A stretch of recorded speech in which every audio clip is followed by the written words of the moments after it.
Welcome to our fifth webcast in the Future of Energy series, sponsored by the Energy Institute of the University of Oklahoma. I'm Tom Flaherty, a member of the advisory board of the Institute and a graduate of OU. I spent 45 years providing consulting services to various energy-related industries, namely in the areas of power, midstream, and networks. Our first four webcasts have focused on a range of topics from energy supply trends and directions to changes in the industry transition focus, to the need for new generational leadership, to the potential for future capital accessibility. Today's topic, innovation for the new energy era, is going to focus on an often overlooked element of the downstream energy value chain, power sector transformation processes going on presently. Three megatrends currently drive the power sector and the adjacent industries: decarbonization, decentralization, and digitalization. Decarbonization obviously relates to reducing the level of emissions and the intensity of these emissions. Decentralization reflects the changing nature and scale of power supply and network technologies. And digitalization actually reflects the leveraging of technologies within the power sector to achieve improved business performance as well as improved market positioning. Each of these drivers, though, has a response, and the response from customers, companies, and competitors is driven by how all stakeholders think about one common pillar, and that's innovation. But innovation is an amorphous term. It means many things to different people. We tend to think about it as three levels: incremental, advanced, and breakthrough innovation. Incremental is the most common. That's where most of the focus has been to date, and is generally directed toward improving business operations. But emerging innovation is driving more toward advanced levels, which is focusing on how to create business opportunities and actually create new businesses to support those opportunities. The third level of innovation relates to breakthrough levels and relates to identifying and creating new business models to help take advantage of the opportunities that have been identified for business and market positioning. To address the pace of change, evolution of innovation, and how the current level of the power sector innovation can be reimagined, we're fortunate to have Kevin Fitzgerald, a senior partner and chief commercial officer from Energy Impact Partners, $1.4 billion venture capital fund that focuses on transformative technology for the power sector itself. Kevin is a 30-plus year industry veteran practicing law for a number of decades and in holding senior level positions at the general counsel, chief financial officer, chief strategy officer levels subsequent to that. Before Energy Impact Partners, Kevin was at PEPCO, which is the service provider for the Washington, D.C. and surrounding Mid-Atlantic area. While he was at PEPCO, Kevin led a transformative effort known as Vision 2.0, which received the prestigious Edison Electric Institute Innovation Award for his efforts. And his efforts focused on totally transforming and positioning PEPCO for a very different technology-based future. Kevin is also a leading spokesperson within the financial community for the power sector and has been an expert in transformation for a number of years and also speaks widely on that particular topic. Beyond that professional agenda, he's managed to play professional baseball as well as to be a scratch golfer. So with that, Kevin, I think we'll just talk about EIP a little bit. Could you give us a little bit of an overview on the nature of EIP, its partners, its members, and how you've approached building the portfolio, reshaping the portfolio, and perhaps redeveloping the contours of what the portfolio is actually going to be in the future? That sounds good, Tom. Thank you very much for that introduction. And I've known Tom for a very long time, and with that kind of an introduction, frankly, it sounds to me like he's going to be asking for some golf strokes. Knowing Tom, you'd be right. He really laid it out there, and he nicely laid out all of my failed previous professions, both as a baseball player, lawyer, and executive. So I figured I'd try venture capital now. I also want to thank the OU Institute. This is a great program. I've seen some of your other videos this summer, and you all are doing a great job. We need to get the word out to the world on the transformation that's really occurring. So a little bit about EIP. As was mentioned, we're a utility-based clean venture capital fund, which started out with humble beginnings and is now actually a platform, and it's the largest clean energy platform of its type in the world. We've got 27 global strategic partners. As was mentioned, 1.5 billion assets under management, over 40 portfolio companies, and 45 folks in the fund that help both on investment strategy, strategy and development, and innovation and commercialization, as well as operations. I want to take you back in terms of this innovation journey to when I was at Pepco Holdings, and Tom will very much remember this. And the 5 to 7 years ago, there were a number of pundits that had been writing about the industry and about how we were going to be disrupted and eliminated. In fact, many in the analyst community and many writers suggested that we were dinosaurs, and that all of this new clean technology and all of the new digital technology and all of the new technology associated with the Internet of Things was going to disrupt our industry and eliminate our business. You accelerate to where we are today, and our businesses are largely still around. And we'll come back to this later on, but many of them have changed, and they've changed for the better. EIP was founded in late 2015-16 with really the focus of using the corporate venture capital model to pursue a course where investments in disruptive technologies could be done by utilities and in partnership, and they could be done in a way where there would be great learnings associated with those investments. And with utilities, the vision here has been that the utilities are electric and natural gas are at the center of this new universe that Tom mentioned before, associated with decarbonization, decentralization, and digitization. And what do I mean by that?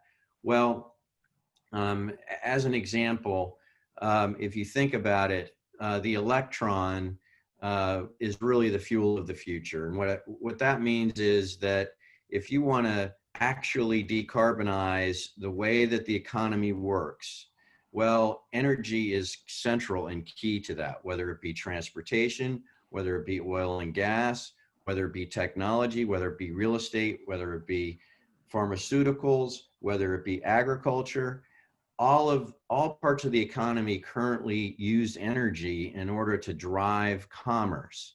And what our theory is, and what we found, is that in order to address these global climate change issues, we really have to drill down into the key segments within our economy and within the utility infrastructure in order to sort of bring those technologies to bear and to answer any questions, or to bring changes to bear such that we're more efficient and we can decarbonize things. So EIP came together. The first fund was 17 utilities. We had $540 million in that first fund. That has been fully deployed, 25 portfolio companies. Those portfolio companies, range from cybersecurity, which is a key focus for the fund, to digital infrastructure, to intelligent operations, to customer engagement, to distributed energy resources, to smart homes, to electrification and mobility, and broader electrification, to smart cities and buildings.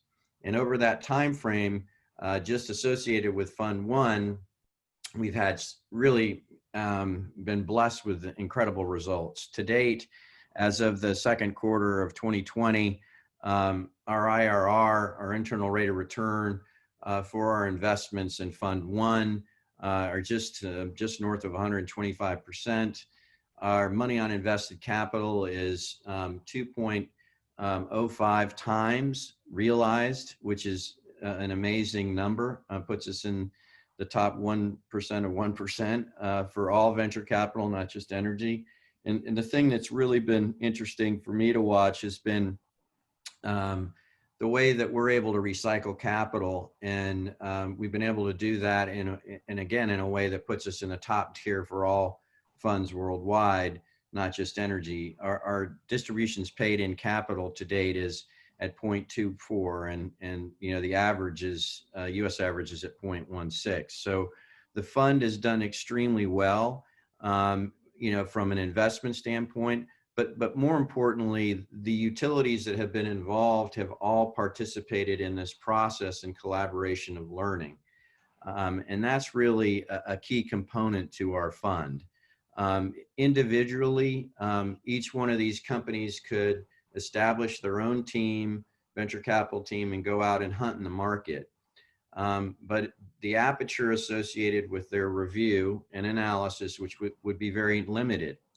Secondly, with regard to money that would otherwise be spent for CapEx and go to other parts of running the business, the boards and the CFOs would be looking skeptically at that activity, right? Because if you take $50 million and you set it aside and you try and go invest in things, you're not going to move the needle in terms of the earnings for many of these large companies.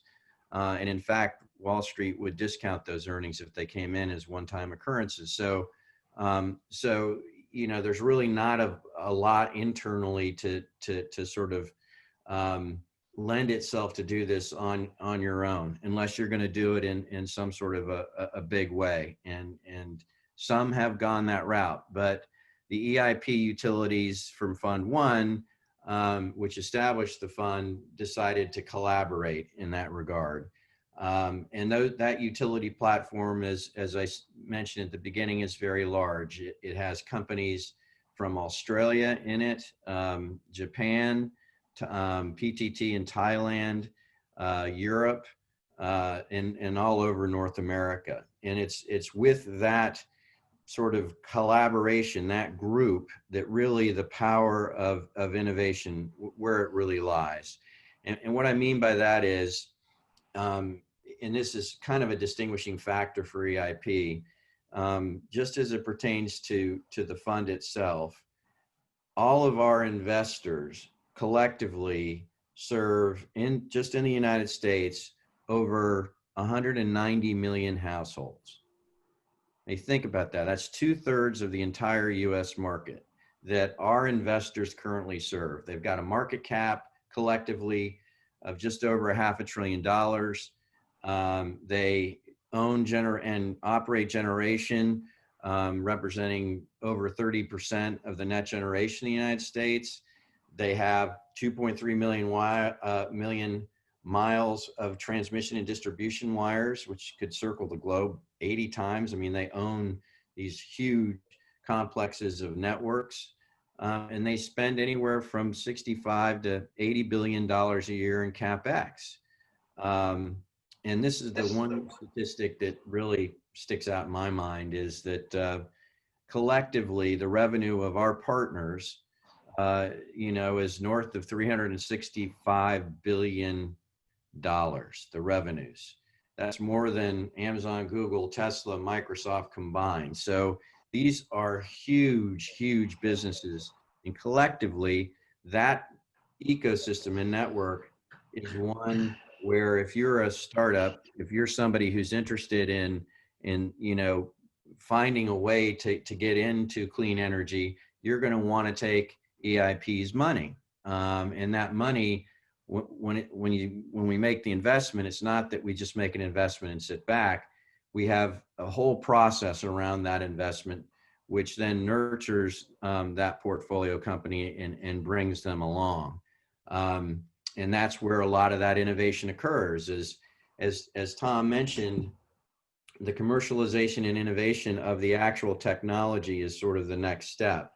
And if you think about EIP, within our functions, we have an entire group on strategy and innovation, which works with our portfolio companies and our LP utilities to bring that technology to bear and get it deployed in a way that makes sense for the utility, in a way that makes sense for the new incumbent startup.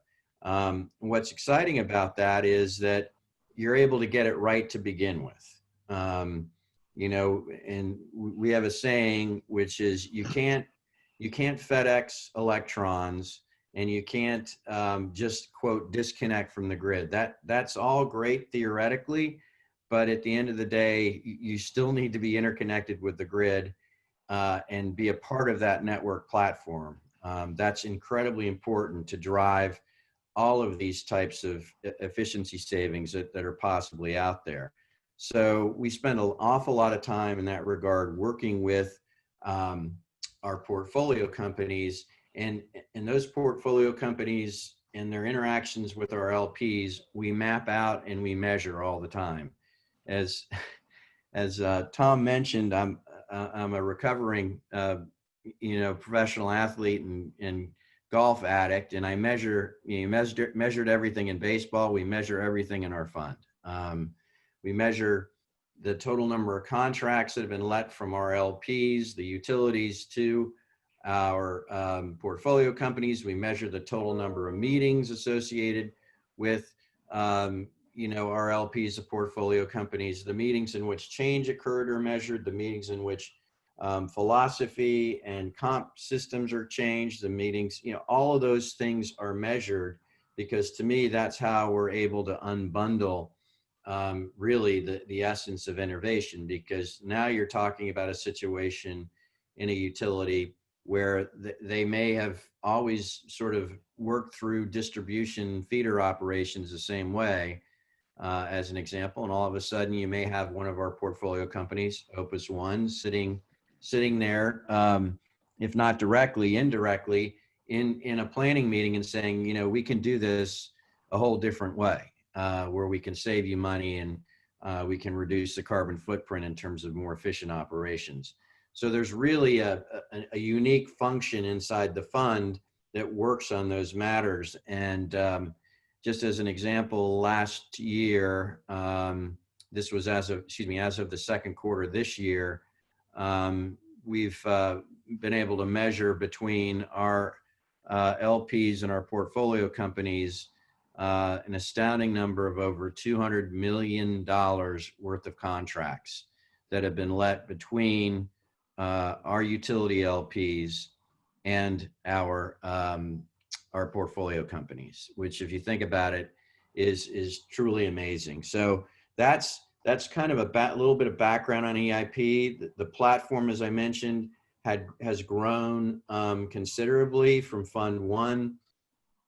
We now have Fund 2, which we're in the process of closing, and that'll be coming in north of 750 million US. We added a credit and SBIC fund associated with Fund 1. We'll be doing the same thing for Fund 2. Similarly, because of all of the innovation going on in Europe in this space, we've established a European fund and have two partners on the ground there who are pursuing an EIP-based model with other utilities and other investors. And then we also have on the horizon and have been doing some infrastructure finance with community solar. So we have an infrastructure fund, which we're at the nascent stages of perfecting and about to build out. We see community solar growing aggressively over the next decade. And then finally, the last thing we're finding, again, based upon the great network and the great work that the utility industry has done over the years on diversity and inclusion, and particularly as it pertains to bringing women along and women executives, our industry is by far the best. But we feel like there's something more that we can give back, Tom, associated with the underrepresented part of society who are not in venture capital and who are not in clean energy. People of color, Blacks, others who just are not represented in venture capital. And we're in the process of gathering ourselves, and we'll hopefully be announcing an addition to the platform associated with that kind of diversity, inclusion, and clean energy focus, maybe even a separate fund. So that's a background on EIP. I know I could go on for hours, but I thought at least that would help set the stage as we further discuss current markets and what we see sort of happening out there. Thanks, Kevin. That was a great overview. Very impressive accomplishments for such a young company. We often hear that certain types of innovation and technologies are always just around the corner. How do you think about finding that sweet spot, your time horizon, in terms of how you like to invest and like to hold, and how that has an impact in terms of your allocating and recycling capital? Really good question. And it's one of those things that we as an investment committee wrestle with a lot. When we first started out, there, the pipeline was not as big as it is now. There has been an explosion, and that's the only way I can put it, in ESG-based capital over the last 12 months. And for us, as a clean energy fund that was started, in 2016 and 15, almost 5 years ago now, we were the first really aggressive leader in this space. And what we looked at was, a typical profile was a inflection or growth stage would be a sweet spot. We looked at check size was from 10 to 50 million. We wanted proven technology, and that was important. This wasn't theoretical. This isn't sort of an R&D experiment, right? We wanted to make sure that this worked because, we're putting it onto the grid, and whatever we put on the grid or whatever we put into the ecosystem, we've got to realize it has to be safe, reliable, and increase the affordability and clean nature of the product, or we were not going to do it. It needs to be strategic to our partners. And, we needed to see it as an accelerant, an ability to accelerate growth. We'd always take a board seat, and our IRR target was 25 to 30% with a 3 to 5 year holding period. But that's where we started. And as a result, the market was nascent. So we had to go pivot a little bit and went downstream and did some more investing, or just, junior B investing. And that's been okay. I mean, we found that we've been able to bring a lot of those companies along. And in fact, one of those companies, an EV charging company, we exited, just last year at a big multiple and a good return for the fund, Greenlots. So that's a little bit about what we're looking at. Just a further comment about the ESG market. It is, frankly, in my lifetime, I've never seen the amount of capital that is pivoting towards decarbonization and towards zero emission activities.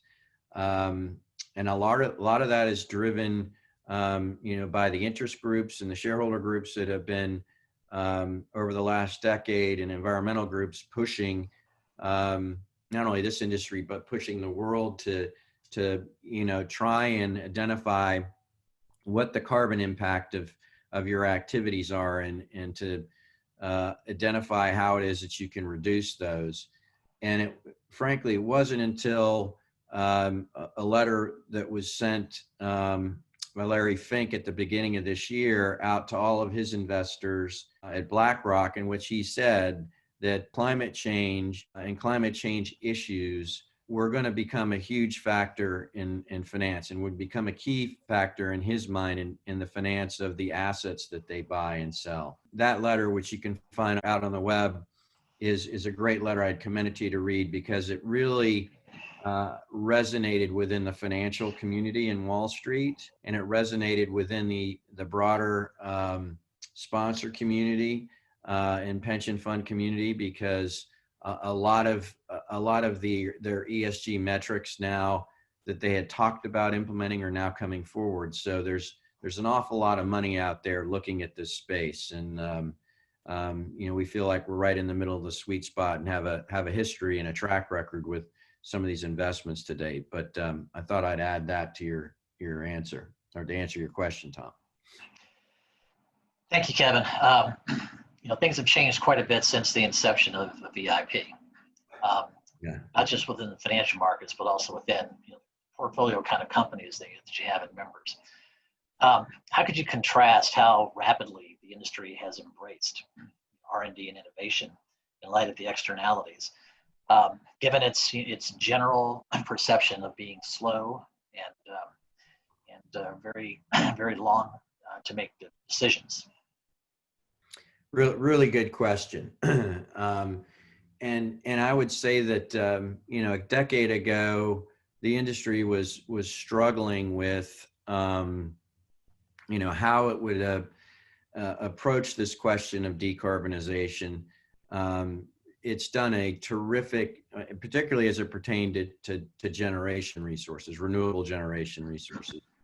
And the struggle was around, some of the upstarts from Silicon Valley, Solar City, Tesla, Sunrun, others, made it clear they wanted to disrupt the utility model and sell solar directly to consumers.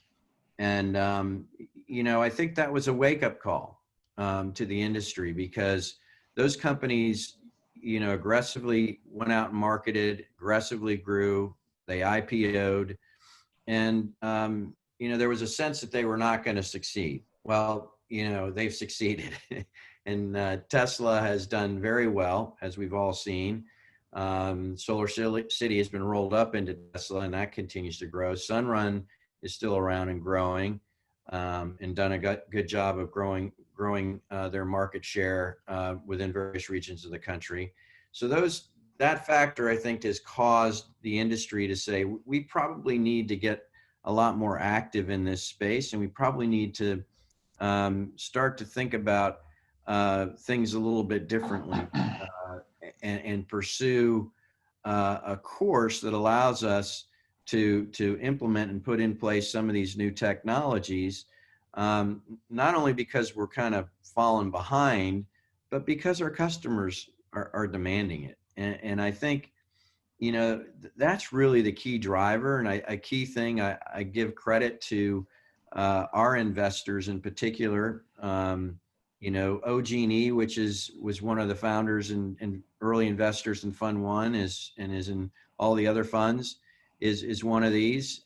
Duke Energy and Southern Company, which is the father of the fund, they all leaned in and said, we need to figure out what our customers want, and we need to be offering that to them. And over the last decade, what the American consumer wants, or the global customer wants, is a product that is decarbonized. And they want a product that's decarbonized, that's safe, reliable, and affordable.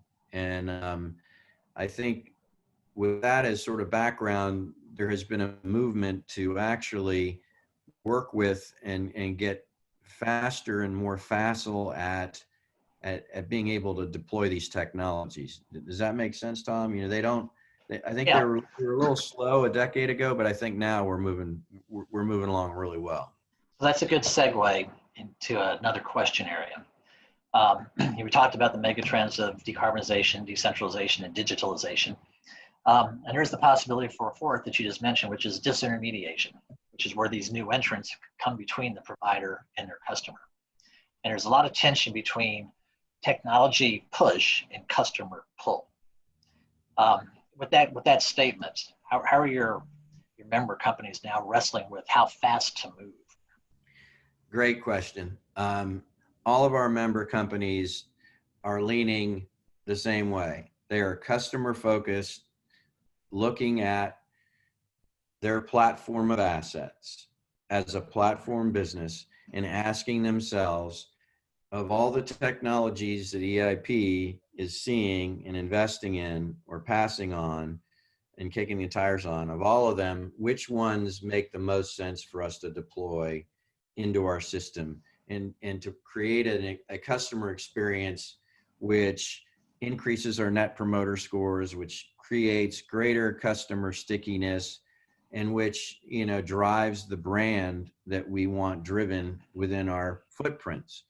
And so if you think about the areas that I mentioned previously, distributed energy resources, customer engagement, intelligent ops, cybersecurity, electrification, smart cities and buildings, et cetera, the areas, the theses we've invested in, those have become companies, once we've invested, where folks have really our LPs have stepped up and said, we're going to go forward and deploy this. I'll give you a great example is we invested in a company called Enchanted Rock, and you can go on their website and look at some of these terrific stories and videos around what they do. They have a wonderful distributed generation microgrid set that they can put in place to provide 100% reliability, even through hurricanes or major storms, to key assets classes within a utility's footprint, including hospitals, including nursing homes or other large box entities. These highly efficient natural gas units are anywhere from under a megawatt to if you stack them next to each other, 10.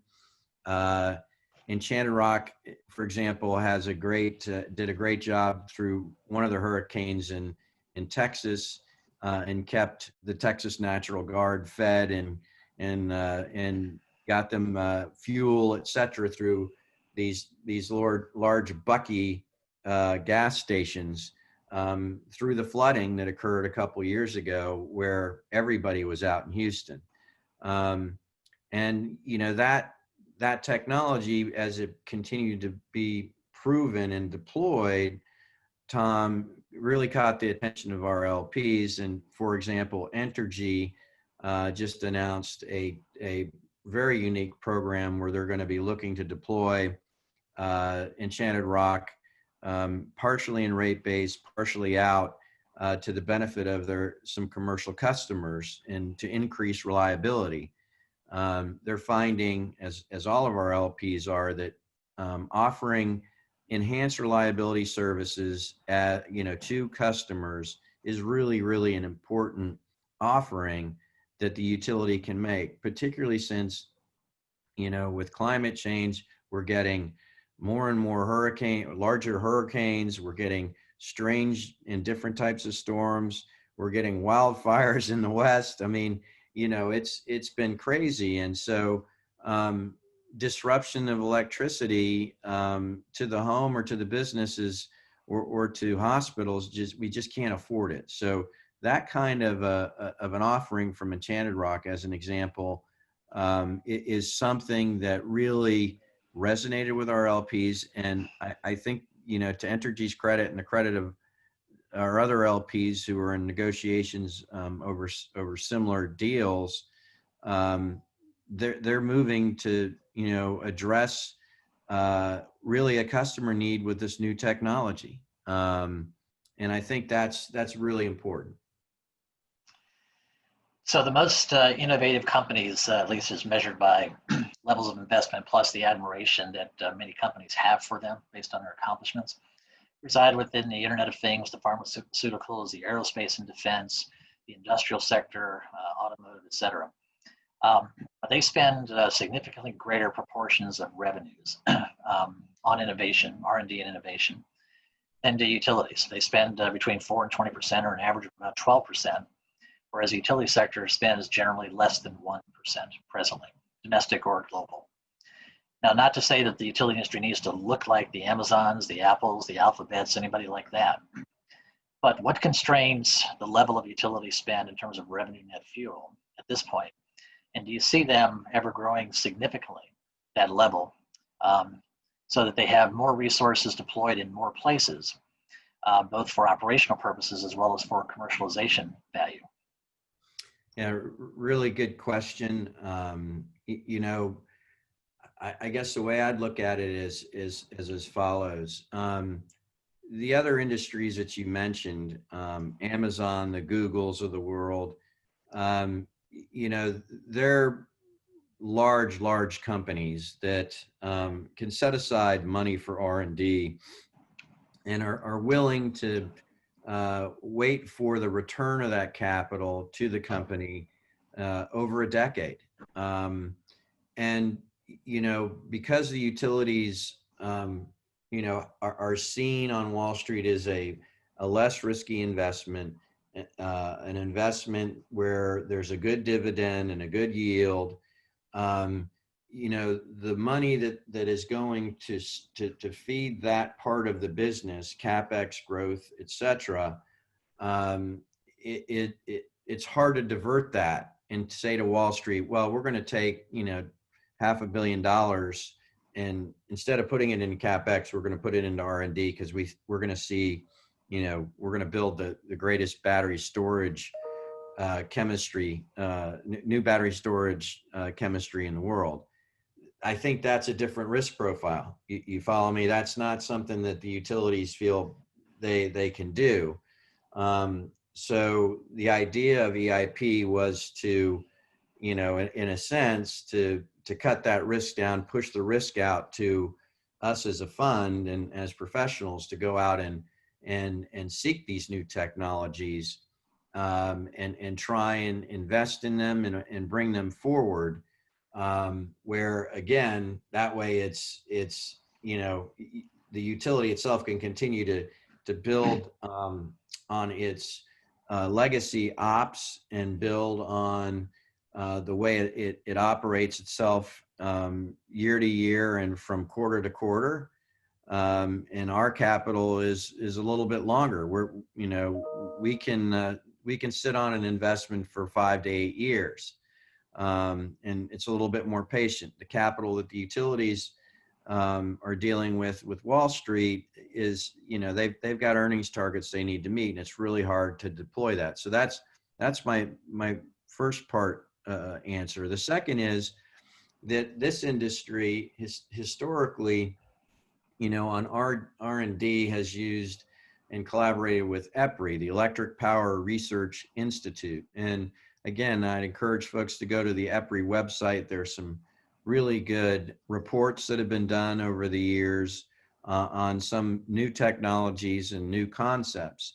EPRI and EIP are kind of brother and sister organizations in many ways. EPRI works on those matters that are R&D related, much earlier unproven technologies, and they try and prove them out through proof of concept type deployments.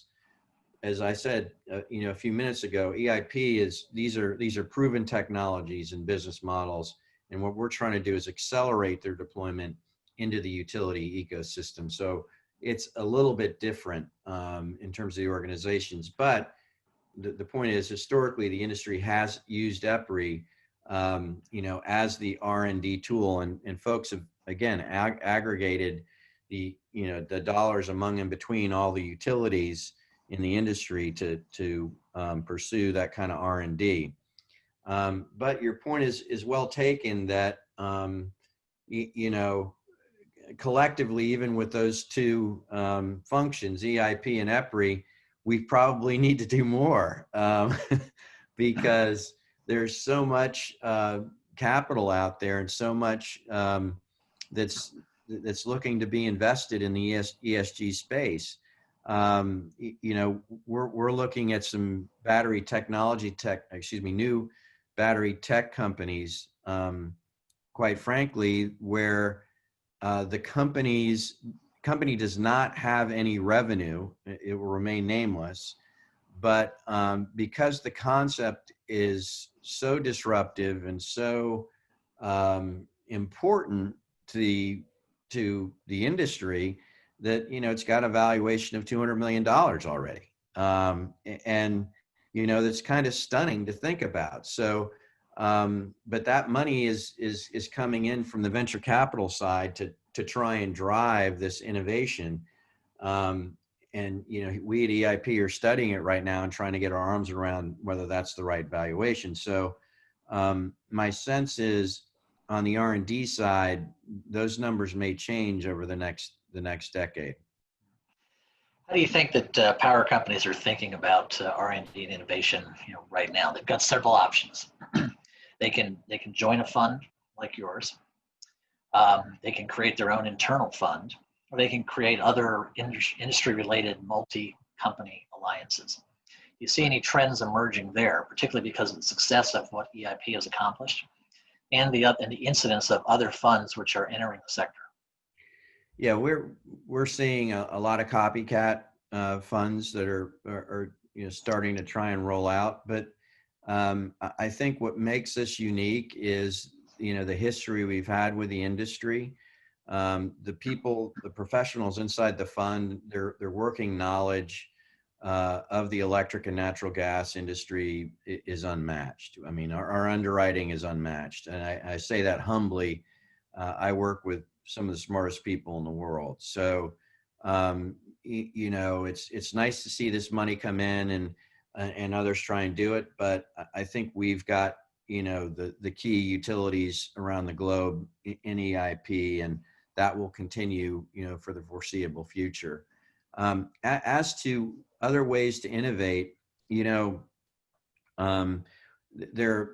we're seeing a trend where a lot of the consulting firms are working on partnerships with different types of startups, clean tech startups. A number of the consulting firms are working with our portfolio companies, and that's great to bring the thinking into the C-suite and bring the thinking into the company, the utility, to accelerate innovation. We're happy for that to occur. Obviously, it helps the industry, and it helps our portfolio companies. The interesting thing is that if you go back to really the Harvard Business School studies and to Harvard Business School professors who've reviewed innovation and reviewed disruption and studied it over the years, people like Clay Christensen and Professor Cotter, and you read some of their books. I would encourage folks to read Innovator's Dilemma. What Clay says is important to realize is that for the large incumbent, it's really difficult to innovate by keeping everything internal to your organization. So one of the greatest ways to innovate is through M&A and partnerships. One is you buy a company and you bring that in, and you hope that company's DNA can sort of continue to drive innovation within you, the incumbent within that industry. The other is through these partnerships. And that partnership method was what we started pursuing when I was at Pepco. And we partnered with a number of these clean tech startups. And the idea here was, and it worked, was that, I wanted our engineers who are conservative by nature, and our planners and our finance people, I wanted them to hear that this solution on clean energy was working. Not from me and not from a consultant, but from the company that actually was deploying it in the industry.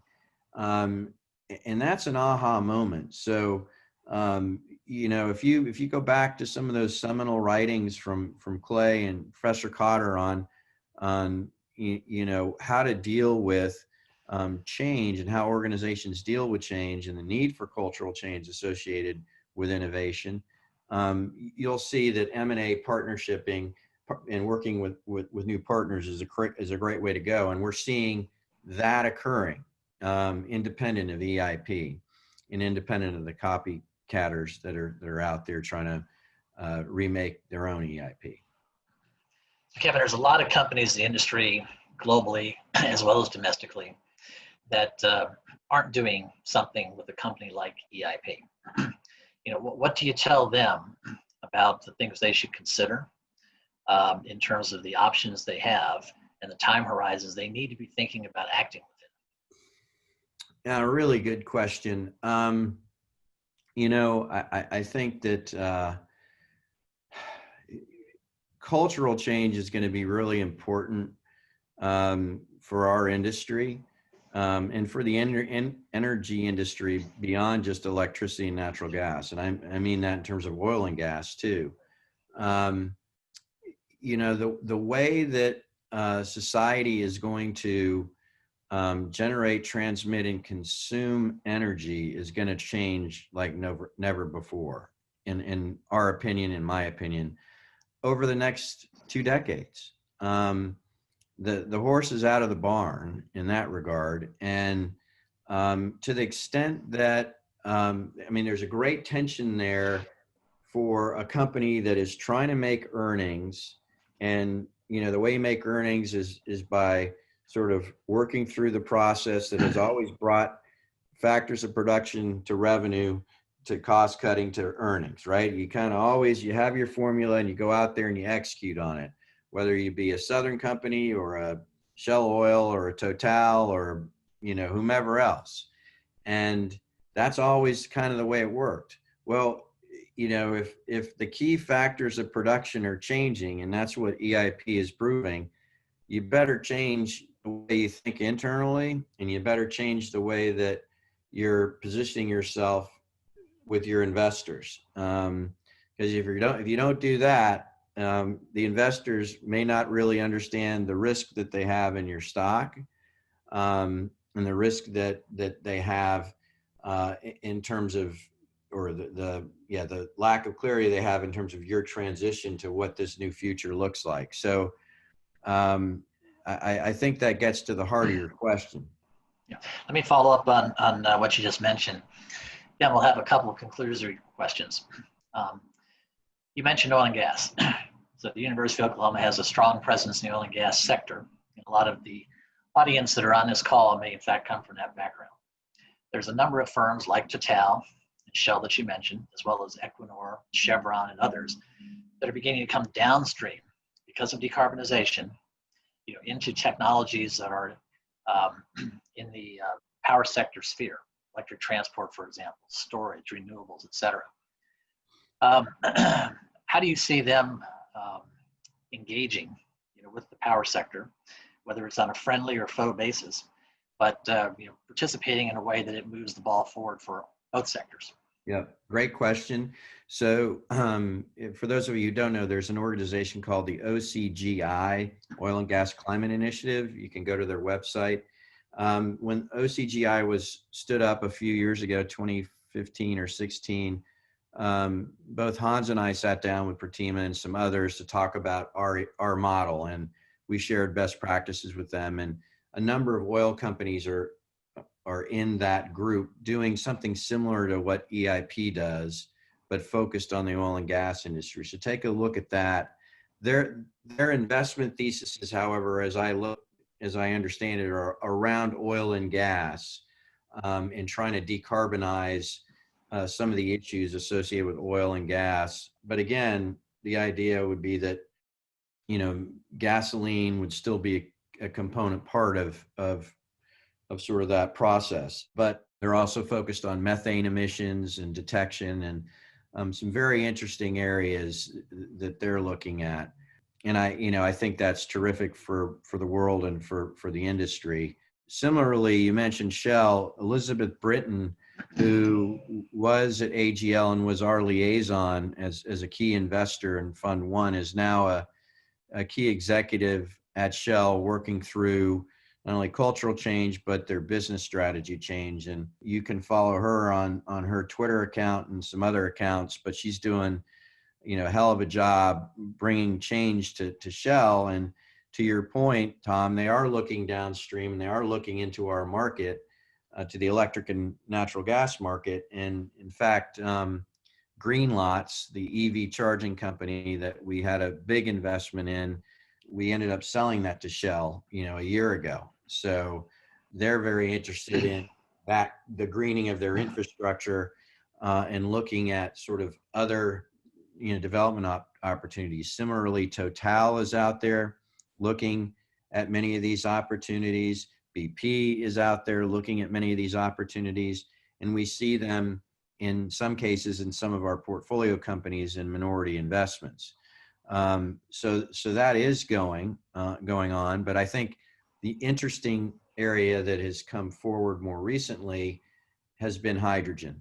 And hydrogen is in many cases, people believe a way that oil and gas and in some case electricity to hydrogen can really grow.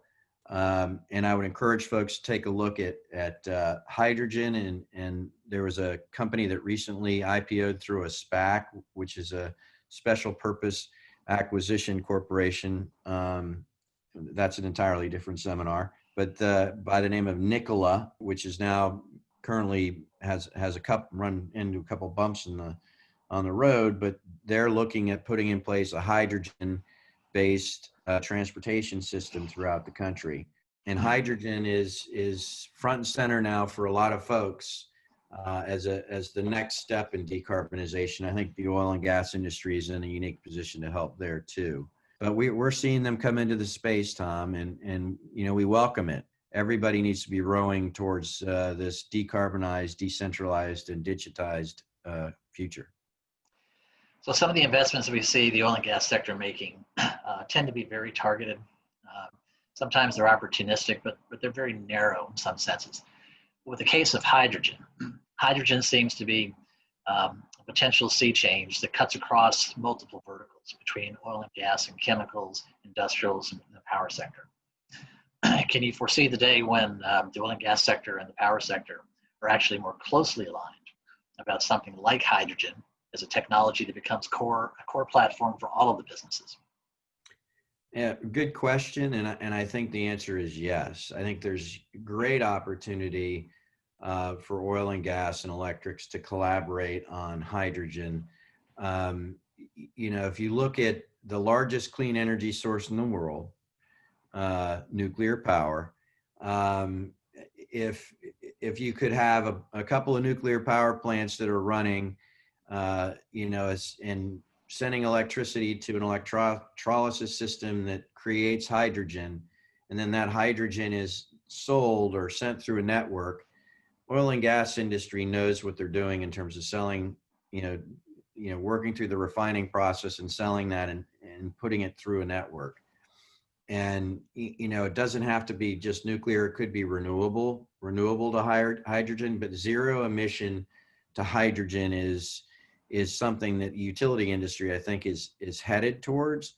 The idea of downstream with that hydrogen is, and the actual conversion of the electricity to the hydrogen is something that I think the oil and gas companies are uniquely situated to participate in. And so I do see that collaboration coming, and I'm hopeful that it will continue. So Kevin, maybe one last question, although you'll love this one. So I see you as the Picasso. No, I won't give you any more golf strokes. Okay. I see you as the Picasso of innovation.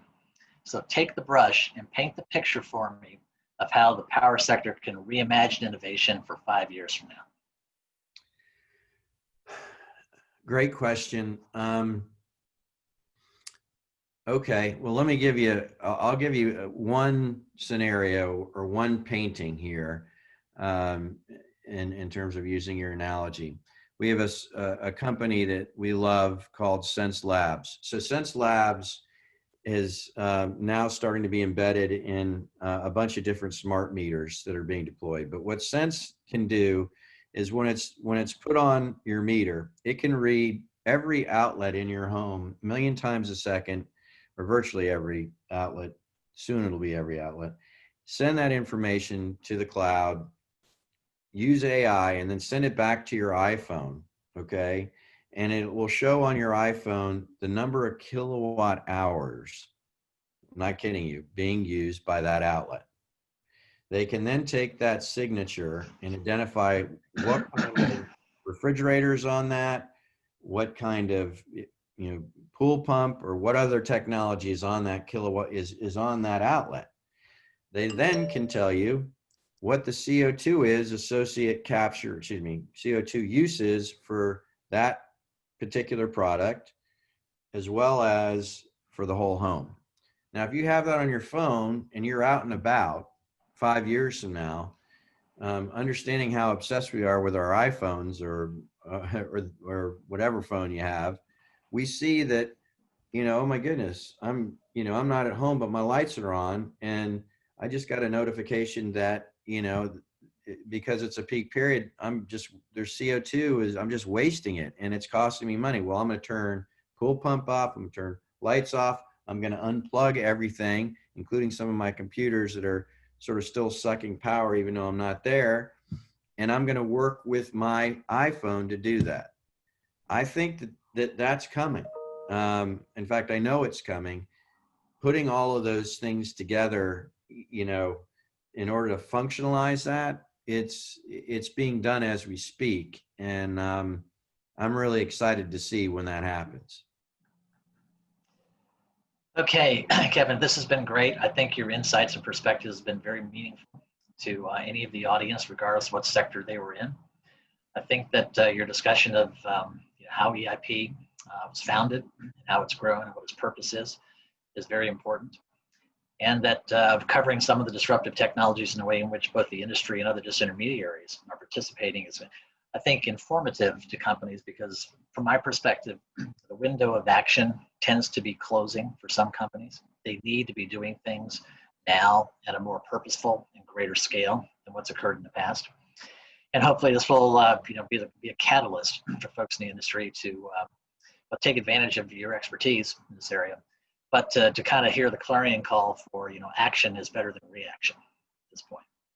So on behalf of the University of Oklahoma Energy Institute, I want to thank you for watching the webcast.